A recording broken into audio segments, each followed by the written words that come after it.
I stood there, motionless, as her words struck me with the force of a slap I never saw coming. "Don't touch me, Kevin." She didn't scream. She didn't have to. Her voice was sharp, almost surgical, quiet, but so cold it seemed to drop the temperature in the room by 20 degrees. My hand, halfway to her shoulder in some last attempt at connection, froze midair. Then, slowly, I let it fall to my side like the weight of everything unspoken between us. We'd argued before. What couple hasn't? But this time was different. There were no raised voices, no broken plates or slammed doors. Just her voice, steady and detached, slicing clean to the last fraying thread of whatever we still were. I searched her face for anything. Hurt, anger, hesitation. But her eyes were vacant. Not furious. Not wounded. Just gone. The way eyes look when someone has already made up their mind. 6 years. 3 dating. 3 married. And suddenly, I couldn't tell what I was to her anymore. A husband? A friend? A burden she didn't know how to put down gently? A ghost still haunting the house we once made a home? I didn't say anything. Not out of pride. Not to make a point. I simply had nothing left. My silence wasn't a punishment. It was exhaustion, resignation, the final surrender of a man who had tried everything and lost himself in the process. I turned and walked toward the door. Then behind me, saw fragile, "Kevin, wait."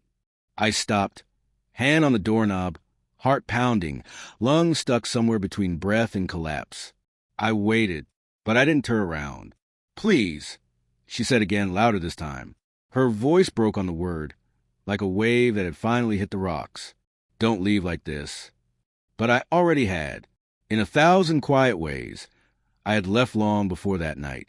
Every time she dismissed my feelings with a shrug or sigh. Every time I needed her and found her eyes glued to her screen, not me. Every moment I sat beside her, aching for connection, and got silence in return. This wasn't sudden.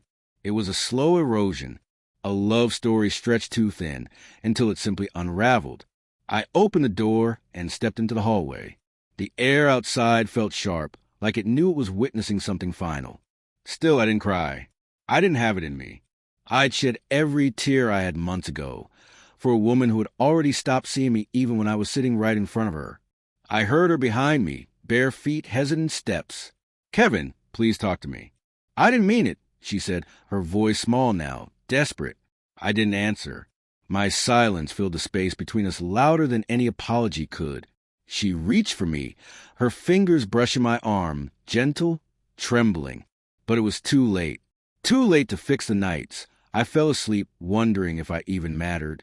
Too late to take back the passive cruelty, the withdrawal disguised as independence, the guilt she handed me for every crack in our foundation. She had asked for space. Now she had it. I descended the stairs slowly, each step feeling like a quiet farewell, a ritual parting. Her voice echoed faintly down the staircase, frantic now, broken. But I didn't stop. I couldn't. When I reached the bottom, I knew I wouldn't go back upstairs. Not that night. Maybe not ever. There comes a moment when love doesn't end in a blaze. It just fades into stillness. And we had slipped past that moment long ago. I stepped outside beneath the dull glow of the street lamp. Rain had started to fall, soft and cold. It slid down my face like the tears I couldn't summon, like the sky was grieving what I no longer could. My phone buzzed. Her name lit up the screen. I didn't pick up. Then a text. "Please come back." I didn't mean it. I'm sorry. But apologies, no matter how heartfelt, can't revive something already dead. You can't stitch trust back into place once it's bled out completely. Her words were just that, now words. Too many of them had come too late. I walked to my car, climbed in, turned the engine over.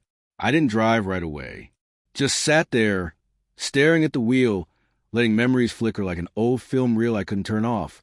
Her laugh when it used to reach her eyes, our wedding dance, the way she used to say my name like it meant something.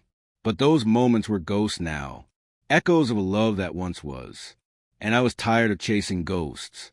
So I drove, not toward anything in particular, just away, toward peace maybe, or at least quiet, even if it hurt. Some love stories don't go out with a bang. They dissolve, slowly, painfully, in silence. Ours ended not with fury, but with fatigue. And in that final quiet, I found something resembling freedom. She might never understand, but maybe one day she'll look back and realize the real tragedy wasn't that I walked away. It's that I had already been gone long before she noticed.